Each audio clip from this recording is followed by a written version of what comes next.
5 days in July, hundreds of NACA staff members from around the country gathered in Washington, D.C. to do what had never been done before.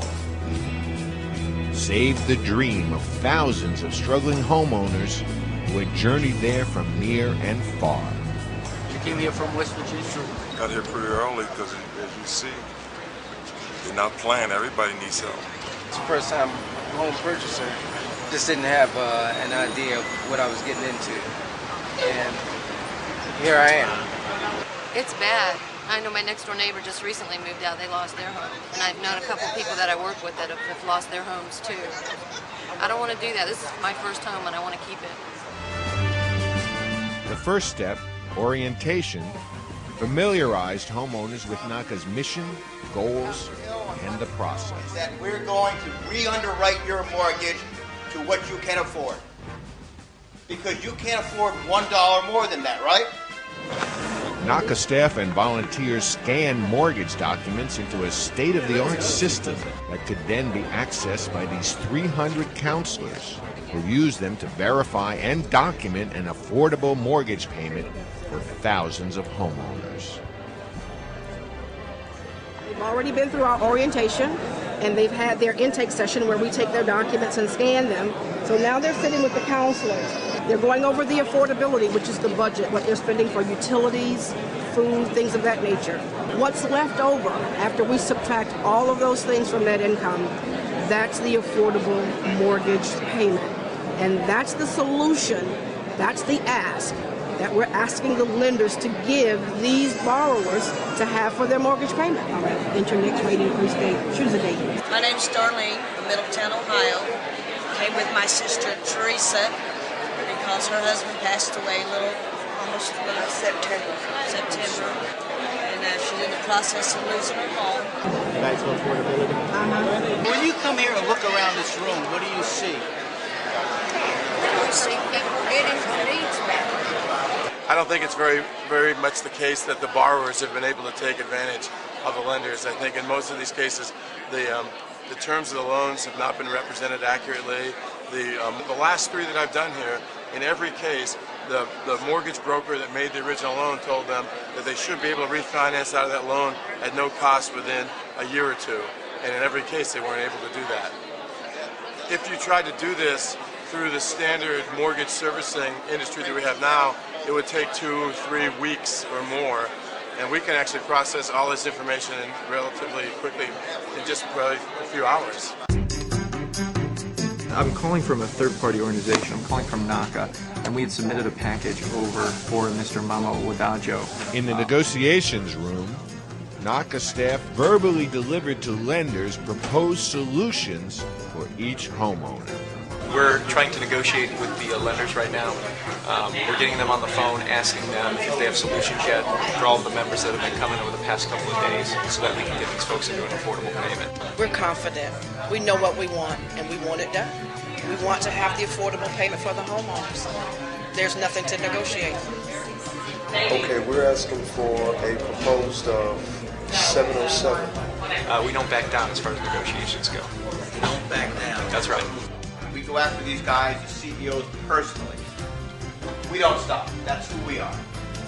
With 550,000 members in this organization in 38 offices in 38 states around the country, and what we do to them, they pay attention to do that. So we've done their job for them. We sat there and showed them this is what you need to do in order to make a reasonable return and keep these folks in their house, and then everybody's happy. As solutions poured in by the hundreds, NACA held a press conference to let the world know that their system was a success. all we need the servicer to do is say approved, because we've done the work. We have done all the work. Here's someone who just came through the process. His name is James Platter. He went from a $3,011.05 monthly payment to what is now $2,150. I'm just glad that this program was here because I didn't know I was going to make it. And me and my wife came out here serving and my two sons, and we stood out there in the line and we was about to leave. and something told us to stand there. I'm glad I did. Miss Sophie Dunbar with the city, her payments have been reduced by about $400 to a fixed rate of 4.75. Not bad. I do have a response from your servicer agreeing to the terms that we submitted. You're so welcome, Ms. Dunbar. So welcome. Okay. You're welcome. Bye-bye. She's just breaking up. That must feel good. Yeah, it does. It's very gratifying. She's just breaking up. I'm overwhelmed. I'm grateful. I'm relieved. I'm just thankful.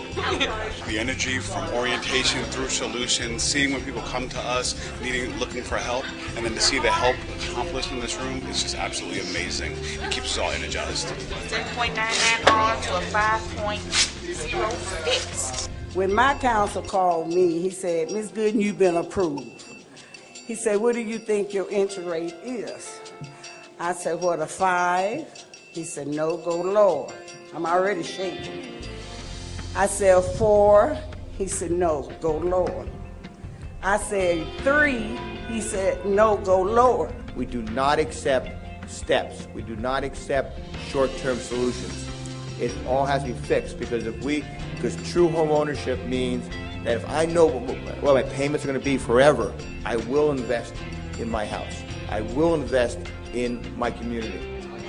So as we speak, we are getting more and more solutions. Donna Howard, Michael Green Sr., and Alberto Marquez. They're here. They need to come with me. I was paying $2,800 a month, and with your team negotiating, it dropped down to $1,600 a month. If you believe and have faith and you got good people behind you, they will work for you. That's all I have to say. Thank you. Congratulations, Cheryl. Thank you. Virtually all of the IndyMac submissions have been approved.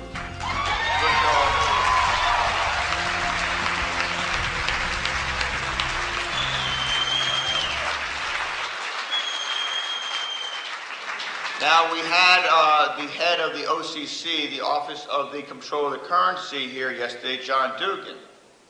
Now he oversees Wells Fargo. He's not doing anything to get Wells Fargo in line. So we have to make sure that we take him on and we take on Wells Fargo. What we're going to do, so I just want to lay out particularly, we're going to divide people up who are coming here to go to Capitol Hill. We're going to divide people up by their states. They're all in the Art Center building. Are you sure? Yeah, we're on our way to Capitol Hill. On the fourth day of the event, hundreds of homeowners facing foreclosure marched to Capitol Hill. They were seeking help from their representatives to reach out to troublesome lenders on their behalf, asking them to cooperate with NACA.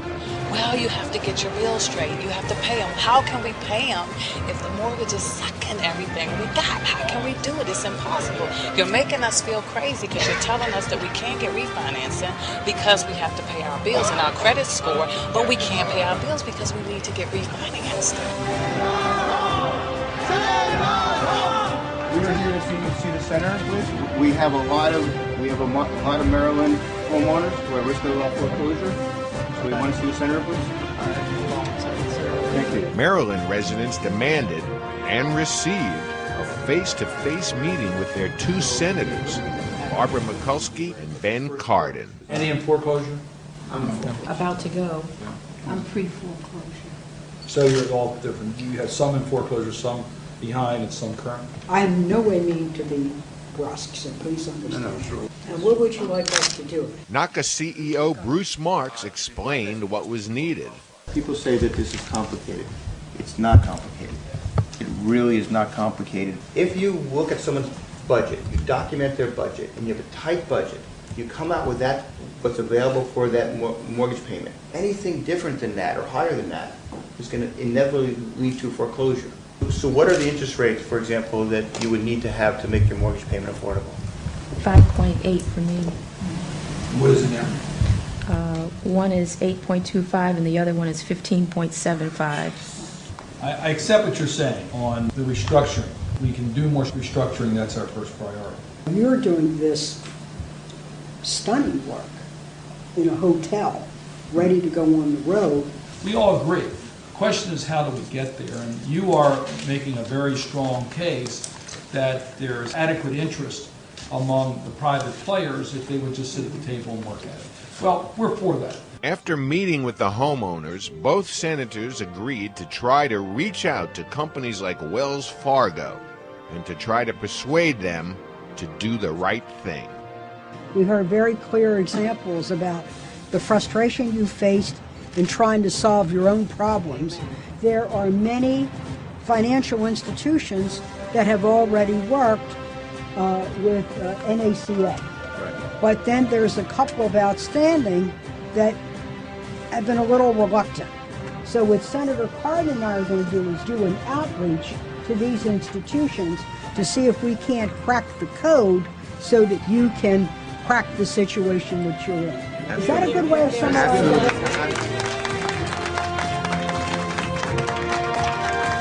For more information, visit NACA.com.